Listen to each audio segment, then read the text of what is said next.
이제 말씀 나누려고 하는데요.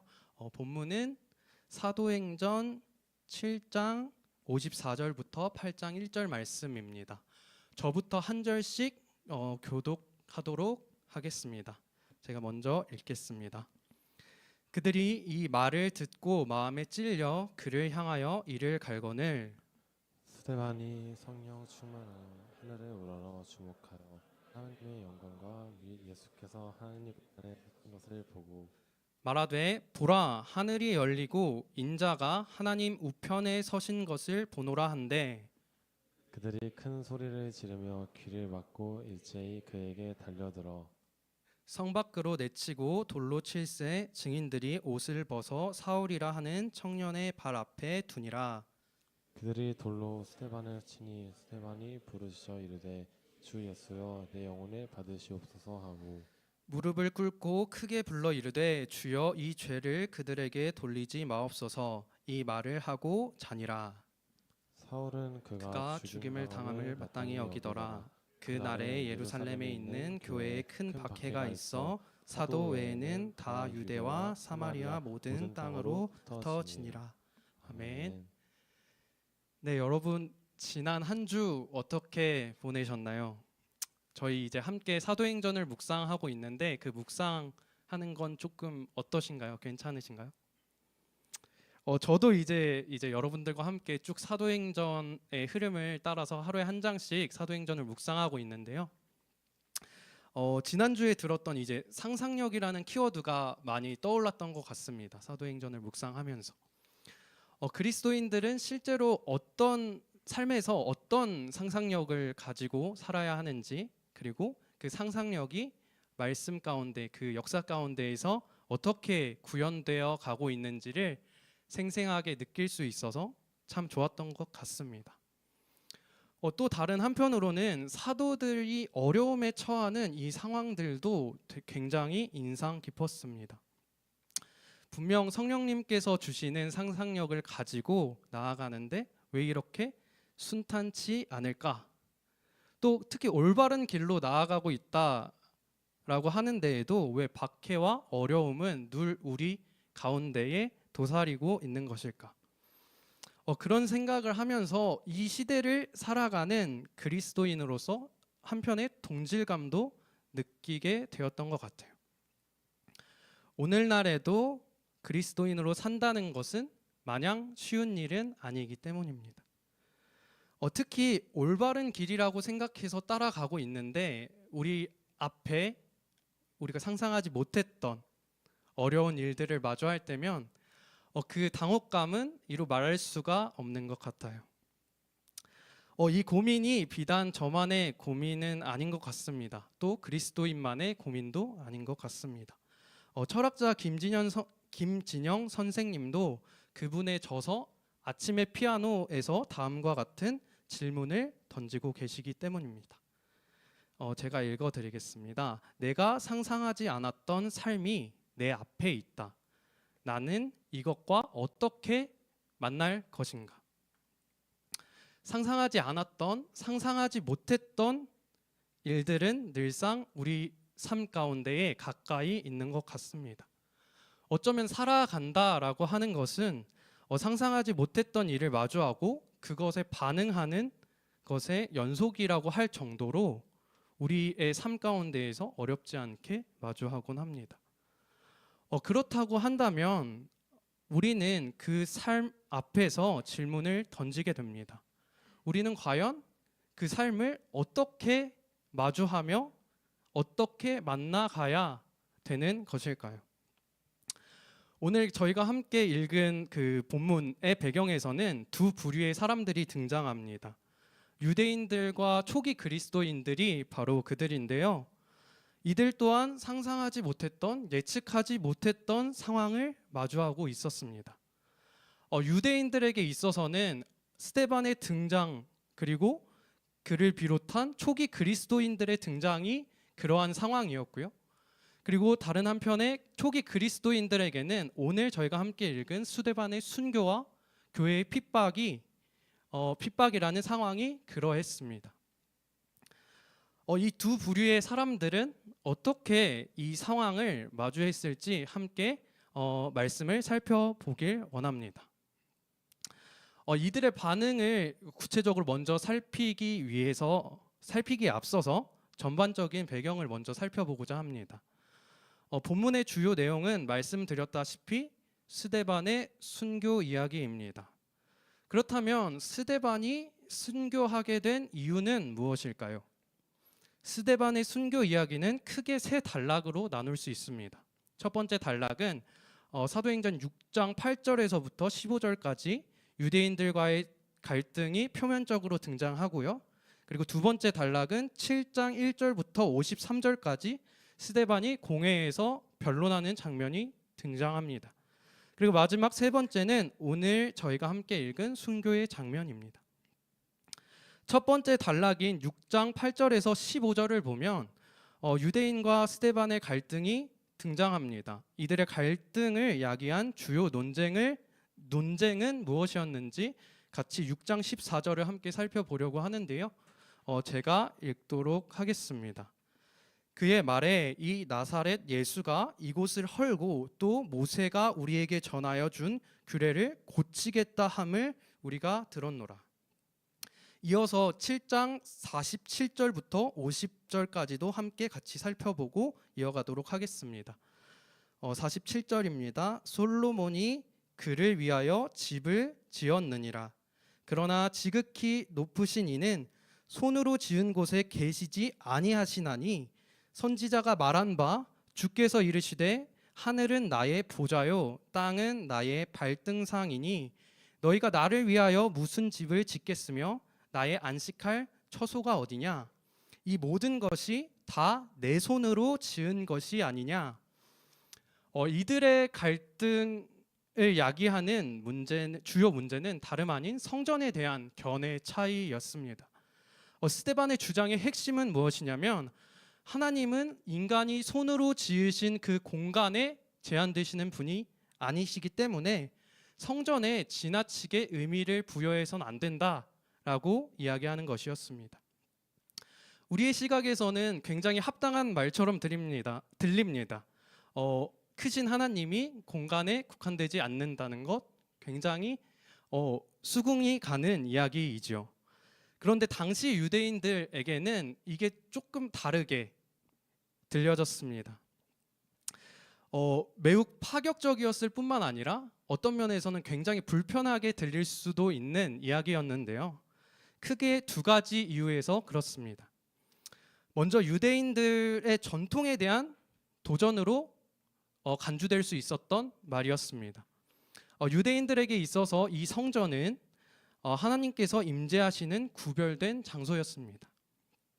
더욱이 그들이 위대한 왕으로 생각하던 다윗이 설계를 하고 솔로몬이 직접 건축을 했다는 점에서 성전은 그 자체만으로도 종교적 상징성을 가지는 공간이었습니다. 그렇기 때문에 이 성전을 과소평가하는 듯한 이 스데반의 발언은 유대인의 종교적 감정에 상처를 내기 충분했던 것입니다. 그리고 두 번째 이유로는 직접적인 생계의 위협으로 다가왔기 때문입니다. 당시 예루살렘과 그 거주민들의 경제 생활은 성전에 의지하고 있었다고 합니다. 그렇게 성전의 의미를 축소하는 듯한 이야기를 하는 이 스데반의 주장에 민감하게 반응할 수밖에 없었던 것입니다. 이러한 맥락에서 유대인과 이 스데반 사이에 갈등이 촉발된 것입니다. 유대인들의 입장에서 생각해 봤을 때 이 스데반의 등장은 굉장히 그들 입장에서 상상할 수 없었던 이야기입니다. 자, 그러면 이 상상할 수 없었던 일에 유대인들은 어떻게 반응을 하는지 같이 살펴보길 원합니다. 6장 12절 말씀인데요. 네, 백성과 장로와 서기관들을 충동시켜 잡아가지고 공회에 이르러 유대인들은 스데반이 이렇게 성령에 따라서 말하자 논쟁을 벌였습니다. 유대인들과 스데반 사이에 논쟁이 벌어진 것이죠. 하지만 그의 말을 논리적으로 반박하기 어려워지자 그들은 그 말을 뒤집기 위해서 사람들을 매수합니다. 그리고 그 매수한 사람들을 통해 거짓 증언을 하게 만듭니다. 뿐만 아니라 방금 말씀에서 읽었듯이 백성과 장로와 서기관들을 충동시켜 왔다고 표현하고 있습니다. 여기서 함께 살펴볼 이 충동시키다라는 단어는 움직이다 또는 흔들다라는 의미를 가지고 있습니다. 이는 백성들을 비롯한 사람들이 자발적으로 스데반의 문제를 의식해서 인식해서 이 행동에 이르게 된 것이 아니라는 것입니다. 스데반에 대한 조직적인 반대의 흐름은 자연스러운 흐름이 아니라 특정한 목적을 가지고 조장되었던 상황인 것입니다. 유대인들은 약간의 진실을 선택적으로 편집하여 스데반에게 신성 모독이라는 혐의를 뒤집어 씌워서 공회에 고발하게 됩니다. 자신들의 목적을 위해 다른 이들을 수단으로 삼게 된 것입니다. 이를 통해서 그들이 얻고자 했던 것은 무엇이었을까요? 바로 상황에 대한 통제력이었습니다. 스데반은 그들을 향해 이렇게 이야기합니다. 7장 51절과 52절 그리고 53절까지 제가 읽도록 하겠습니다. 목이 곧고 마음과 귀에 할례를 받지 못한 사람들아, 너희도 너희 조상과 같이 성령을 거스르는도다. 너희 조상들이 선지자들 중 누구를 박해하지 아니하였느냐. 의인이 오시리라 예고한 자들을 그들이 죽였고 이제 너희는 그 의인을 잡아준 자요 살인한 자가 되나니 너희는 천사가 전한 율법을 받고도 지키지 아니하였도다 하니라. 스데반은 이들의 상황 통제에 대한 갈망이 선지자들의 박해와 결과적으로는 구원자로 오신 예수 그리스도까지 죽음으로 내몰았음을 지적합니다. 유대인들은 이 상상하지 못했던 이 상황을 마주했을 때 다름 아닌 상황 통제에 대한 갈망으로 그들의 반응이 나타나게 됩니다. 이어서 다른 한편의 무리를 살펴보려고 하는데요. 말씀드렸다시피 초기 그리스도인들의 반응이었습니다. 그들 또한 상상하지 못했던 상황과 마주하고 있었습니다. 스데반의 순교와 교회의 박해는 이들에게 전혀 뜻밖의 일이었습니다. 스데반의 순교가 있기 전까지 초대교회의 모습은 이상적인 모습을 계속해서 보여줘 왔기 때문입니다. 예수님께서 부활하셨고 오순절에 성령이 임재하셨습니다. 그리고 사도들은 놀라운 권능으로 앉은 자를 일으켰으며 이로 인해서 교회의 역동성은 날이 갈수록 더해져 가는 상황이었습니다. 한마디로 정리하자면 말 그대로 순조로움 그 자체였던 상황이었습니다. 그런 상황 가운데, 그런 맥락 가운데 이러한 상황을 마주하게 된 것입니다. 스데반이 공회에 고발을 당하고 순교했을 뿐만 아니라 그 사건으로 인해서 교회가 뿔뿔이 흩어지게 되는 상황을 마주합니다. 8장 1절을 제가 읽도록 하겠습니다.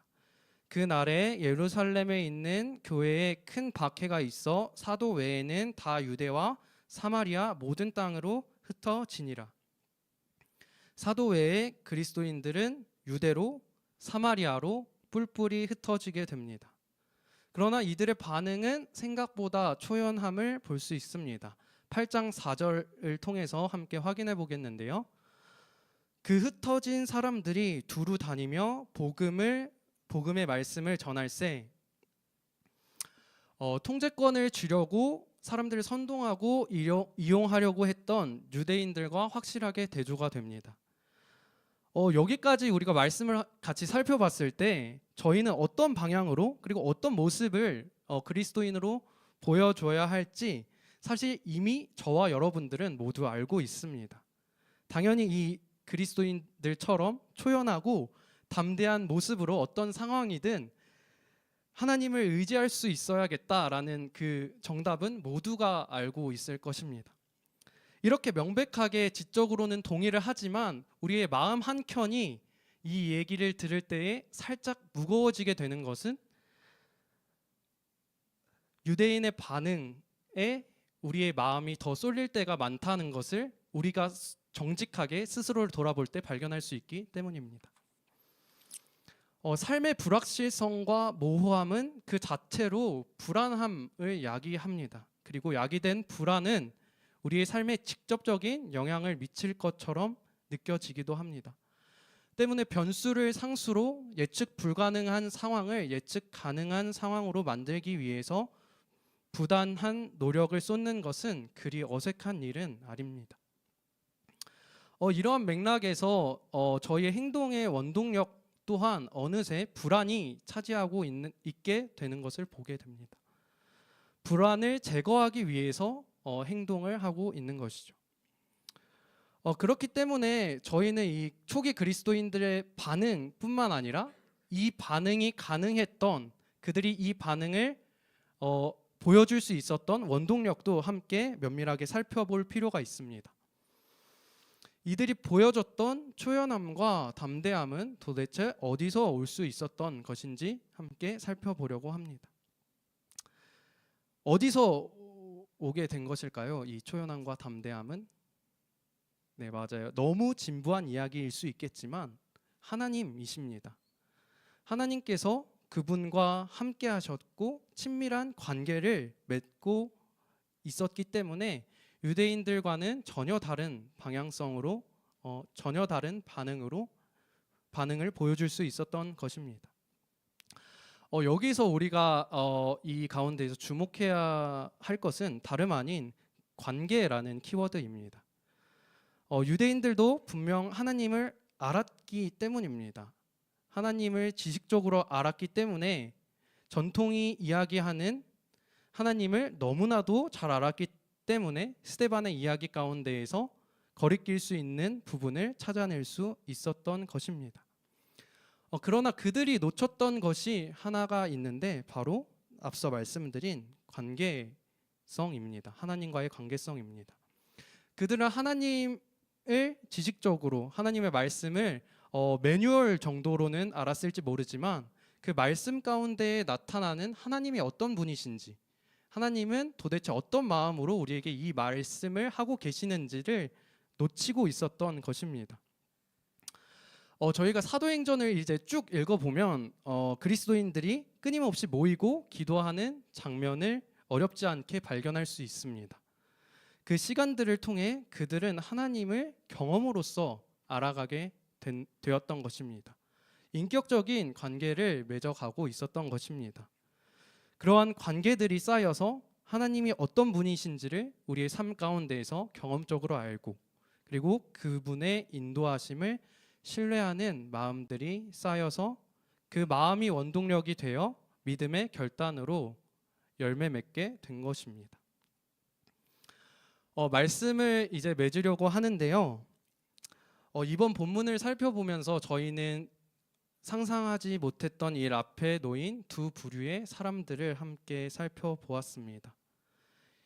이들의 전혀 다른, 전혀 상반된 두 가지 반응도 함께 살펴보았고 이 차이는 다름 아닌 하나님과의 관계에서 비롯되었다라는 것도 살펴보았습니다.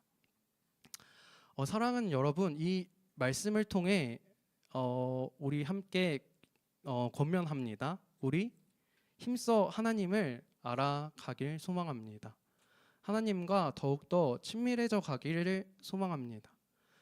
그래서 우리가 예측하지 못했던 상황 앞에서 당시 그리스도인들이 그러했던 것처럼 상황에 묶이지 않고 하나님으로 인해서 용기를 내어 담대하고 초연하게 맡기신 일들을 감당해 나가기를 소망합니다.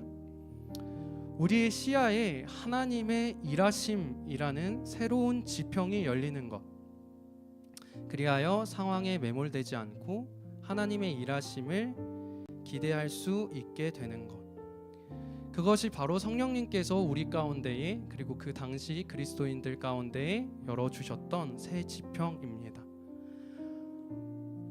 이 사실을 기억하며 정말 예측할 수 없는, 정말 이해되지 않는 그 상황들을 믿음으로 담대하게 한 걸음 한 걸음 내딛어가는 저와 여러분이 되기를 소망합니다. 저희 이 시간 함께 찬양할 텐데요. 주만 의지에 함께 찬양하려고 합니다. 가사에 이런 말이 있습니다. 주어진 내 삶이 작게만 보여도 선하신 주 나를 이끄심 보내. 중심을 보시는 주님만 따르네. 날 택하신 주만 의지해. 주어진 상황이 우리 가운데에 그 그리스도인들이 당시 마주했던 스데반의 순교와 교회의 핍박이라는 그 어려운 상황처럼 우리에게도 그런 상황이 있을 수 있습니다. 그러나 그 상황을 통해서 하나님께서는 이스라엘뿐만 아니라 전역으로 복음이 전파되게 되는 통로로 그 사건들을 사용해 가심을 우리는 성경을 통해서 알 수 있습니다. 우리도 이 믿음을 가지고 이 하나님이 우리의 상황을 넘어서 일하실 하나님을 기대함으로 우리도 나아가길 소망합니다. 우리 가운데에 그런 믿음의 결단들과 고백들이 있기를 소망합니다. 그런 마음으로 우리 같이 찬양하며 나아가겠습니다. 의지했던 모든 것, 의지했던 모든 것 변해가고 억울한 마음은 거져가네. 부끄러움 없이 살고 싶은 마음 주님 아시네.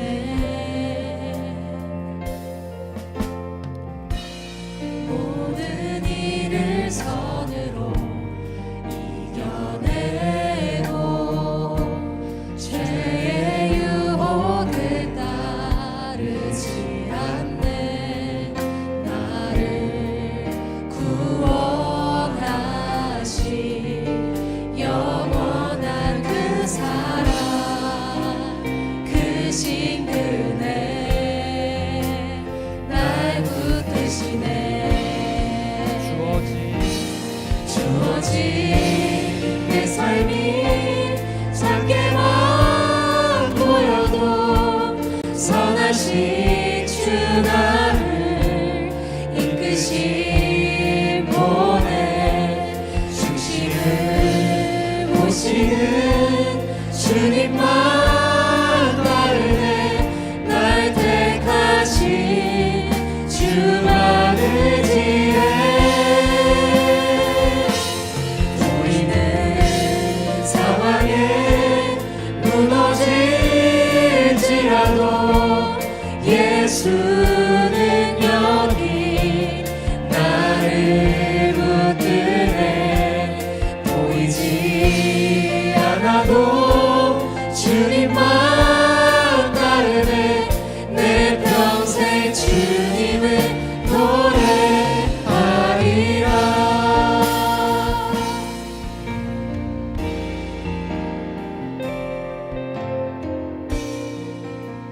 저희 이 시간 함께 기도하며 나아갈 텐데요. 우리의 모든 삶이 하나님의 은혜에 대한 반응이라고 한다면 담대함과 초연함의 출발점이 주님이시라고 한다면 우리가 구해야 할 것은 생각보다 명확해집니다.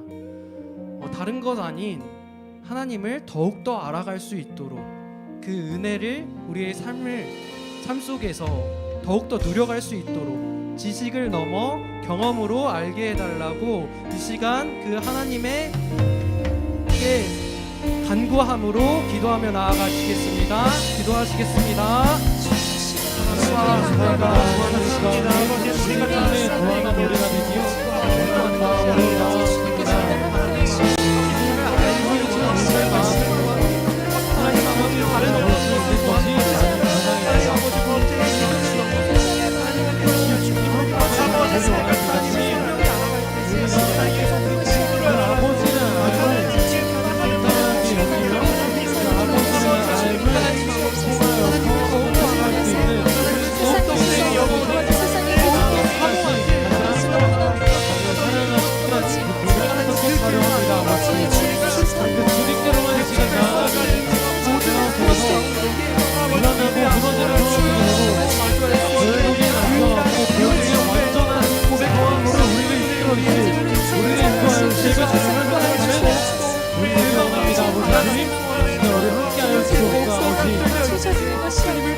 다음으로 저희 함께 기도하고 싶은 제목은 여전히 하나님을 신뢰하지만 우리를 에워싸고 있는 상황이 주는 그런 두려움 속에서 우리의 연약함을 발견하기도 합니다.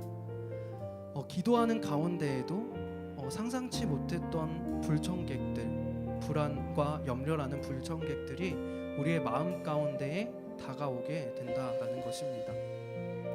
그럴 때 그러한 상황과 감정을 외면하는 것이 아니라, 동시에 휩싸이는 것도 아니라, 그것을 지나가게 하실, 그것을 능히 감당케 하실 분이 계시다라는 그 사실을 바라보게 해달라고, 우리의 기도를 가로막고 있는 듯한, 우리가 하나님께 순종하기 나아가기를 그 가로막고 있는 듯한 그 벽을 기꺼이 함께 하고 계신, 기꺼이 통과하게 하실, 기꺼이 그렇게 당신의 나라를 이뤄가실 하나님이 분명히 우리 가운데 있음을 우리가 보게 해달라고, 우리의 삶 속에서 경험하게 해달라고 우리 함께 기도하며 나아가겠습니다. 기도하시겠습니다. 사랑과 은혜가 무한하신 주님, 하나님 아버지, 우리가 기도하는 가운데 있을 때 우리가 당신의 말씀 가운데 있을 때마다 여전히 하고 있는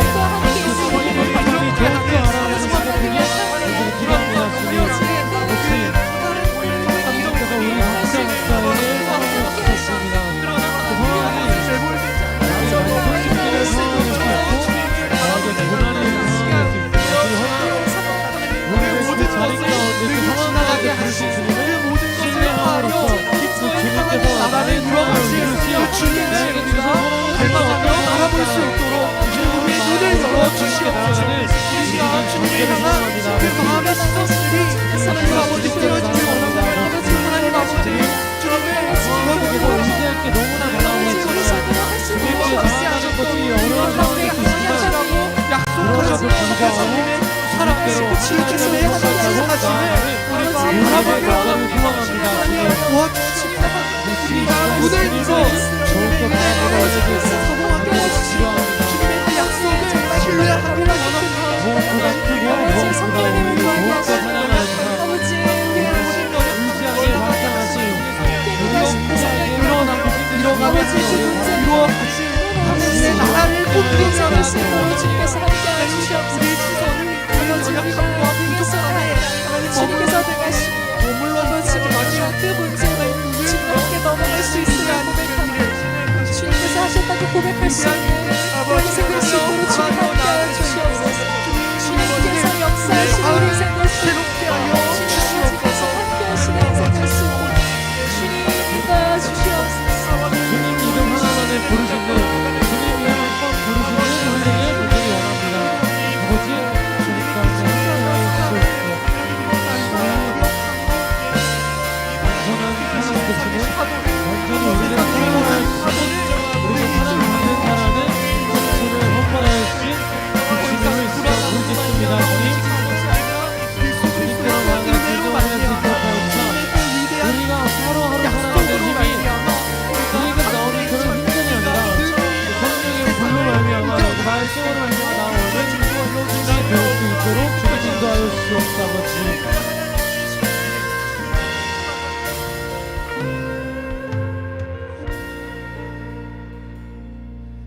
고마우신 주님, 감사합니다. 우리에게 이 말씀을 허락하여 주셔서 우리의 상황에서 눈을 들어 하나님을 바라보고 꿈꾸며 기대하며 나아가게 하심에 감사합니다.